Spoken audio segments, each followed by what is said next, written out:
مغفرت کر رہے ہیں۔ یہ ساری حسرتوں میں اضافہ ہوتا ہے اس میت کی، اور جو نیک میت ہوتی ہے وہ اس وقت ان اپنے قریبی ریاکار لوگوں کی ان سارے عمل سے پریشان ہو کر کہتی ہے کہ مجھے جلدی جلدی جو ہے وہ اپنے منزل مقصود تک لے چلو۔ یہ نیک بخت جو روح ہوتی ہے وہ اس طرح کہتی ہے، اور جو بدبخت ہوتے ہیں تو وہ یہ کہہ رہی ہوتی ہے ان کالے سیاہ فام فرشتوں سے کہ جو ہے وہ مجھے چھوڑ دو، مجھے مت لے کے جاؤ، کہیں مت لے کے جاؤ۔ تو بدکار انسان یا بدبخت شخص یا گناہگار انسان وہ تو اس دنیا کو چھوڑ کر جانا پسند نہیں کرتا ہے، جیسے پسند تو کوئی بھی نہیں کرتا ہے، سب لوگوں کو جو ہے وہ بڑی لمبی عمر کی خواہش ہوتی ہے۔ نیک جو لوگ ہوتے ہیں، نیکوکار لوگوں کو اس اعتبار سے لمبی عمر چاہیے ہوتی ہے کہ وہ زیادہ سے زیادہ نیکیاں جمع کر پائیں، اپنے رب کو راضی کر پائیں، اپنے نامہ اعمال میں نیک اجر جو ہیں وہ لکھوا پائیں اور اپنے گناہوں کی بخشش کر پائیں۔ اور جو بدکار یعنی کہ بدبخت لوگ ہوتے ہیں، گناہگار لوگ ہوتے ہیں، ان کو بھی لمبی عمر کی خواہش ہوتی ہے، اور قرآن مجید میں بنی اسرائیل کے لیے اس چیز کو انڈورس کیا گیا ہے کہ یہ لوگ ہر ایک ان میں سے یہ خواہش کرتا ہے کہ ہزارہا سال کی زندگی اس کو مل جائے۔ لیکن پھر آگے اللہ تعالیٰ نے جنرلی اسٹیٹمنٹ دی ہے، عام فہم انداز میں جواب دیا ہے کہ کسی کو لمبی عمر مل جانا اس کی بخشش کا دلیل نہیں بن سکتی۔ ایک صحابی ہیں، بدر کے موقع پر انہوں نے اسلام قبول کیا۔ جب آپ علیہ السلام بدر کے لیے لوگوں کو جو ہے وہ ترغیب دلا رہے تھے تو غزوہ بدر میں بہت مختصر سی جماعت تھی، تو آپ علیہ السلام لوگوں کو ترغیب دلا رہے تھے کہ کون ہے جو اس جنگ میں شامل ہوتا ہے، اس طرح غزوے میں شامل ہوتا ہے اور جنت میں اپنے لیے محل تیار کروا لیتا ہے۔ تو ایک صحابی ہیں، وہ بیان کرتے ہیں کہ میں نے رسول اللہ صلی اللہ علیہ وآلہ وسلم سے پوچھا، یا اللہ کے رسول، اگر میں آج ایمان لے کر آتا ہوں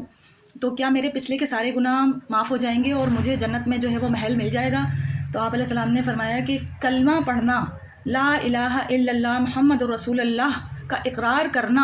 اگلے کے تمام گناہوں کو بخشنے کے لیے کافی ہے، پھر اب اس کے بعد اب تم اپنی زندگی کو آگے اللہ کے احکامات کے مطابق لے کر چلو۔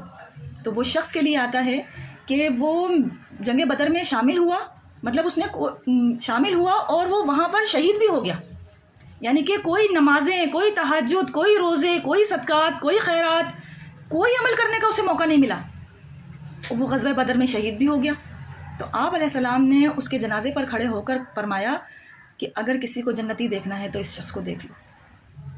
اور ایک بدبخت کے لیے یہ بھی آتا ہے کہ وہ بڑا بہادری سے غزوہ بدر میں لڑ رہا تھا، اور آپ علیہ السلام نے اس صحابی کے لیے کہا کہ یہ شخص جو ہے وہ جہنمی ہے۔ اللہ اکبر، اللہم لا تجعلنا منہم، اللہم اجرنا من النار۔ اب اندازہ لگائیں، نبی علیہ السلام کا صحابی ہے، غزوہ بدر میں آپ علیہ السلام کے لشکر کے ساتھ مل کر کفار کے خلاف جنگ لڑ رہا ہے اور بڑی بہادری سے لڑ رہا ہے، بڑے بڑے کافروں کو مارتا جا رہا ہے، لیکن آپ علیہ السلام نے صحابہ کرام کو پریڈکشنز کر دی، پیشن گوئی کر دی کہ یہ شخص جہنمی ہے۔ اب صحابہ کرام روایت کرتے ہیں، وہ کہتے ہیں ہمیں وسوسہ آ گیا،